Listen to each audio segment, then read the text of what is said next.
Hello, Assalamu alaikum everybody. Hope you're all safe, sound, and healthy. And we have to talk because India has indeed attacked Pakistan. It is an unprovoked attack, I might add.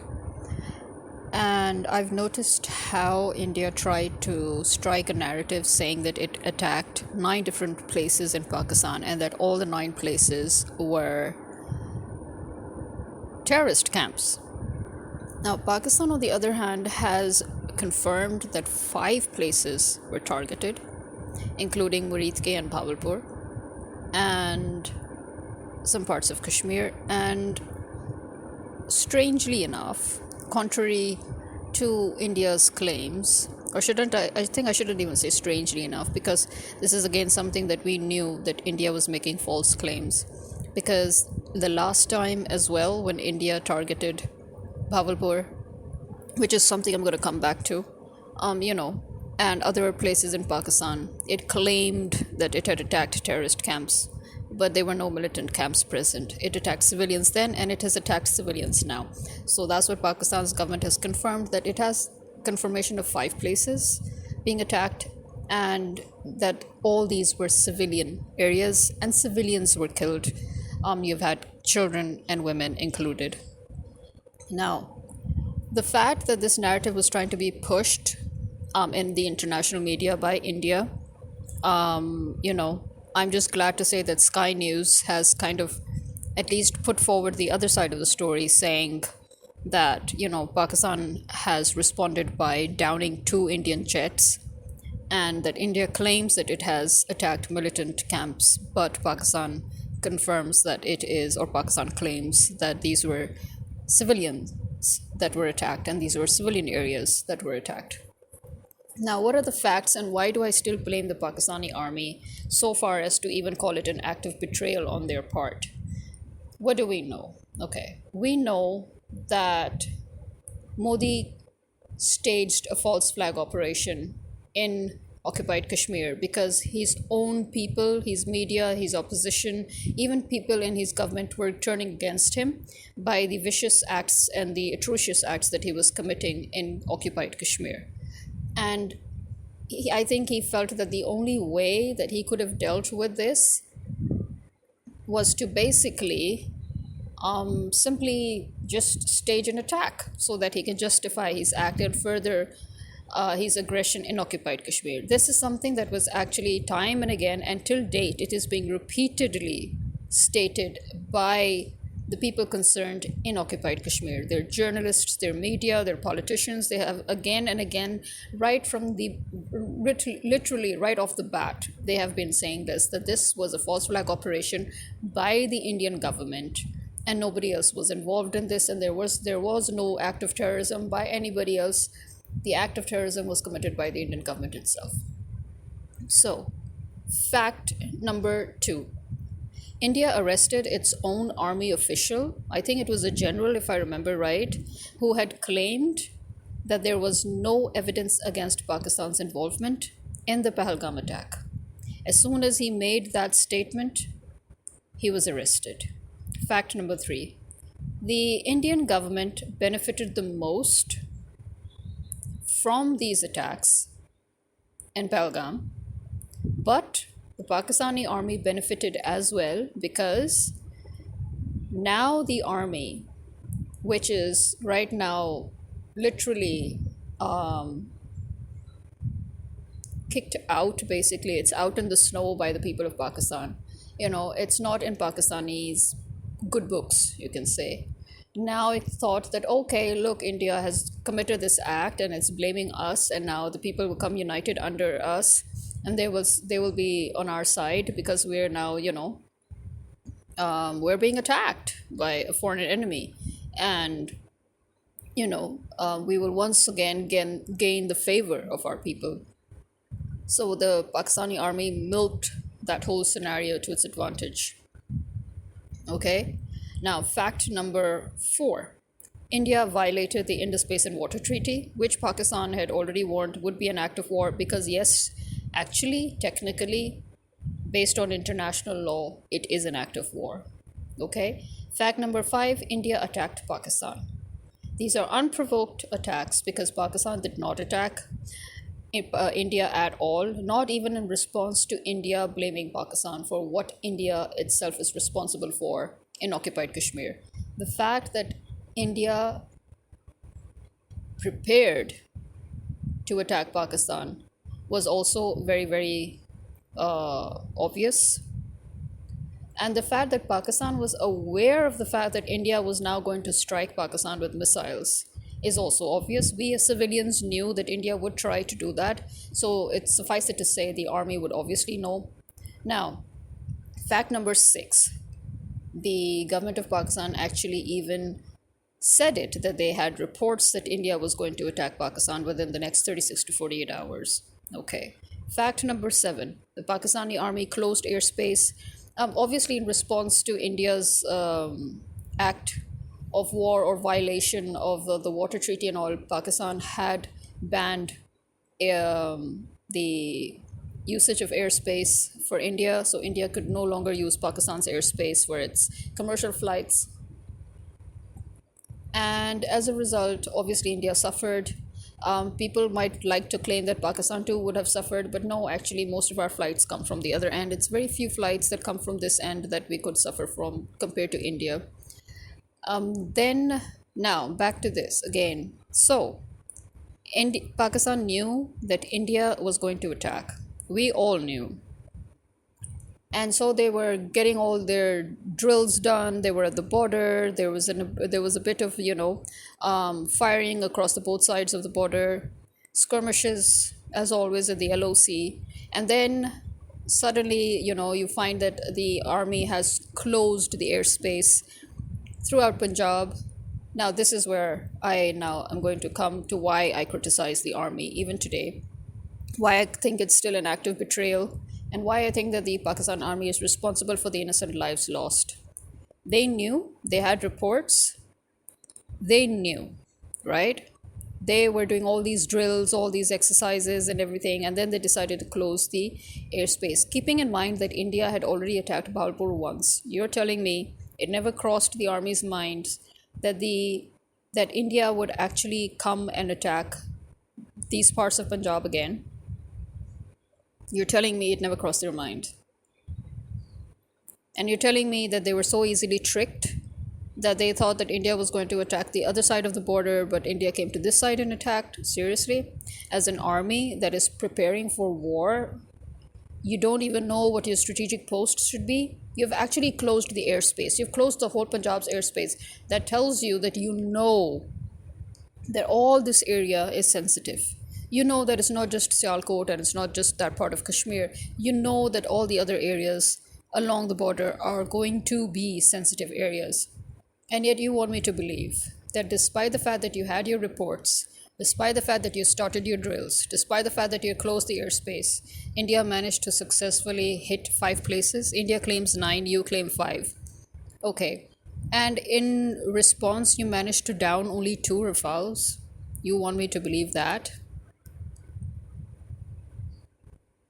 This is why I say that the Indian government and the Pakistani government, because we all are aware of their toxic partnership, we are all aware of their toxic partnership, and we know that they have this I scratch your back, you scratch my back game going on. It's been going on for years. Okay, they've been doing this for years. The only person who refused to play this dirty game was Imran Khan, and no wonder the Modi government had a problem with Imran Khan, because Imran Khan wasn't going to play dirty. That is why our army had a problem with Imran Khan too, because our army's whole life support is skirmishes with India.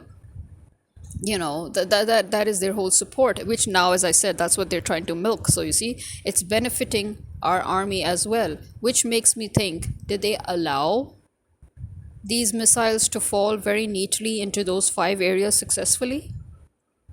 Because remember, in politics and in war games, lives don't matter. Our lives, innocent lives, don't matter. We come under collateral damage.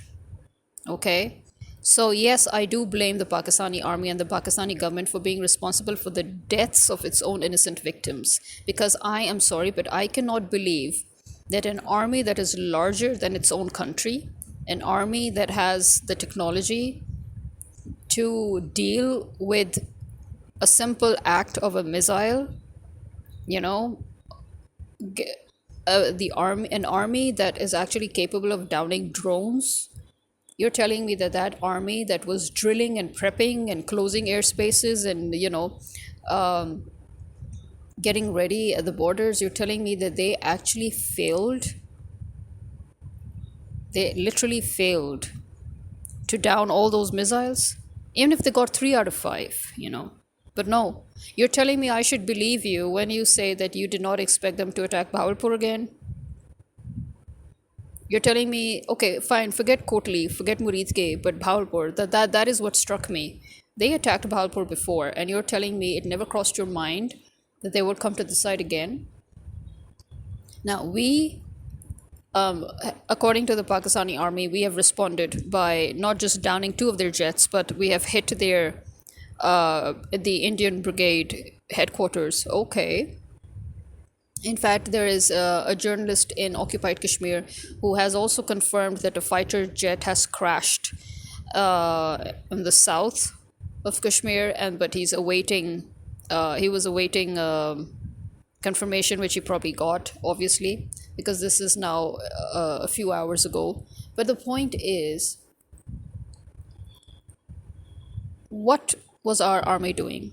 Is the same question that the Indians asked Modi and his army when the attacks happened in Pahalgam. What were they doing? First of all, the Indian army refused to even accept that such a thing could happen on their watch, which again tells you something. It tells you that whatever happened was done by their own government. It also was very obvious that the Indian government was itching to fight a war with Pakistan because, hey, whatever America does over there, India has to replicate and emulate here in Asia. India is always obsessed with Pakistan. India, whenever Modi's government or any Indian government, whenever they face heavy criticism from their people, or whenever they have a popularity issue, or whenever they feel they're going down, or whenever there's an elections or re-elections problem, they always turn to Pakistan. That is the I scratch your back, you scratch my back sort of theme that's going on. They always turn to Pakistan. They always want to drag Pakistan into a war. And Pakistan is always too happy to accommodate them. That is my problem. Especially when you have Nawaz Sharif in the government or Zardari in the government, you know that you are going to be betrayed. You know that they're going to work to benefit their friends in the Indian government, just like how the Indian government will now be benefiting our army. Because yes, you are benefiting our army because you're now making our army have a legitimate excuse to stay put. We are trying to get rid of the army. We're trying to get rid of the illegal government that is placed by the Americans on our head. And you just now, by this act of war, you not only milked that benefit now on your end in India, but you are now helping the Pak army milk this at their end here in Pakistan.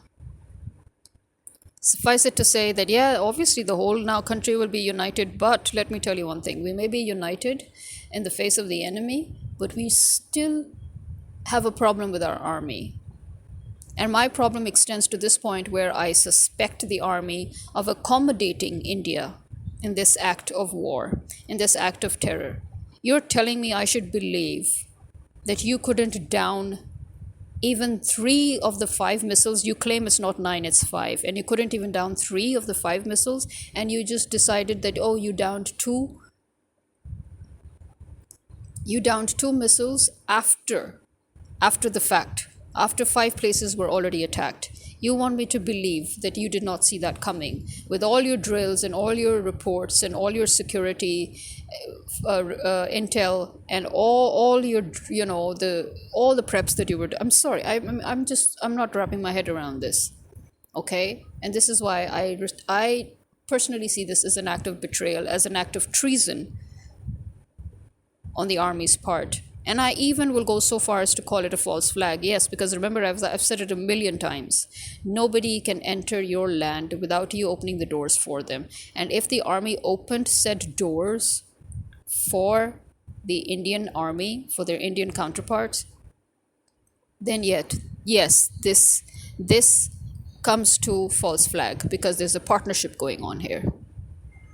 Okay, and I for one refuse to believe that our army is actually so incompetent. But if you want me to believe that you're so incompetent, you're so incapable, that despite all of the facts you still failed to foil the attacks, then that is very worrisome as well. Because then why are you leeching off of us?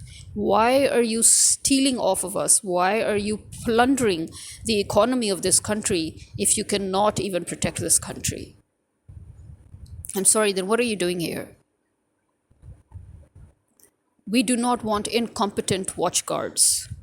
You know, we don't have money to waste on people like you that has failed at a very simple task of protecting the borders. You have failed at the very simple task of knowing which way the missiles are going to go and to strategically place your army and your, to place your air force.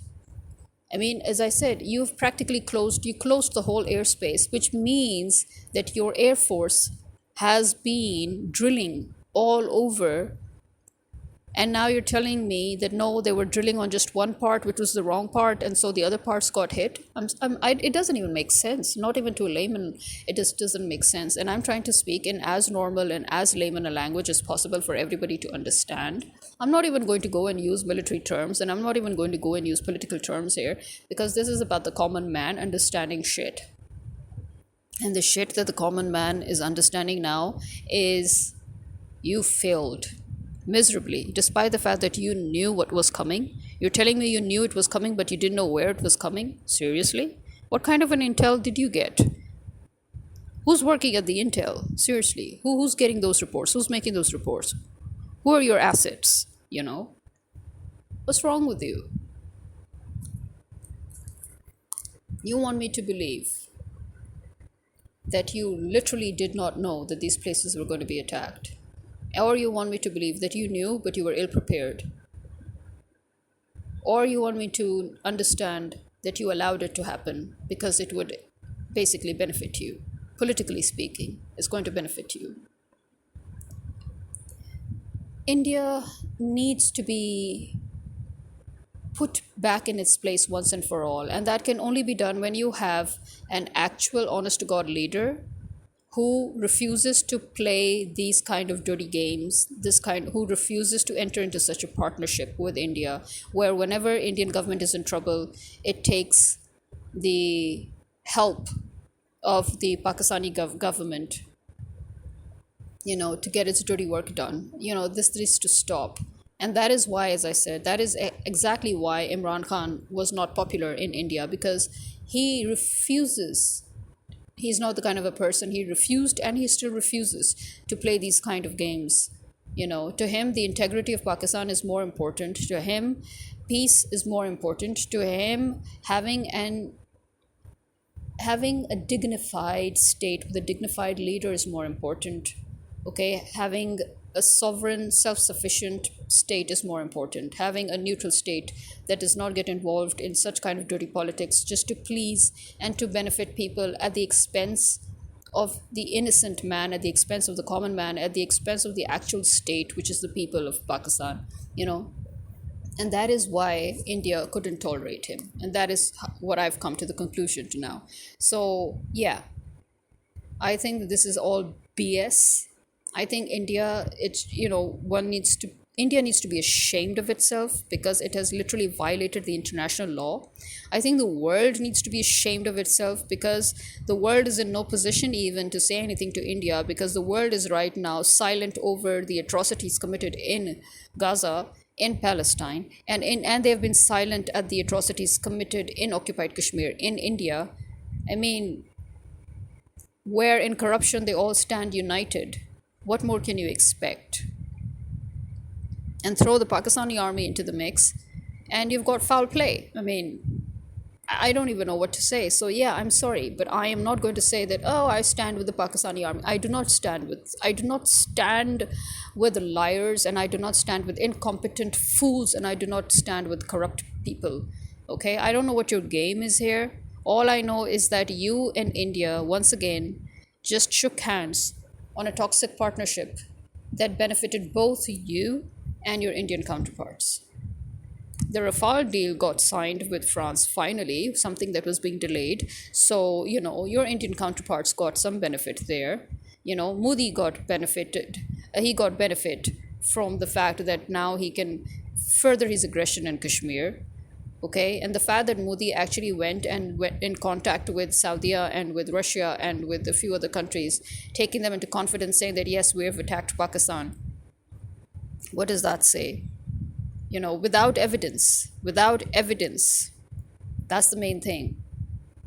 you know what am I supposed to say to a government like that, to Modi? I mean, he is actually the very, when you look at Modi and then you look at Nawaz Sharif, Shahbaz Sharif and Zardari, and you know why people say that not anybody and everybody should be allowed to rule a country, that you have to have certain standards. You have to have people that come from certain kinds of families, that have a certain kind of educational background, that have a certain, people of old money are preferred to become leaders for a reason. Because such people, when they come into power, when servants become masters, when servants take over, or when slaves are given authority, then the first people that they attack is their own people. This is me signing out. Khuda Hafiz.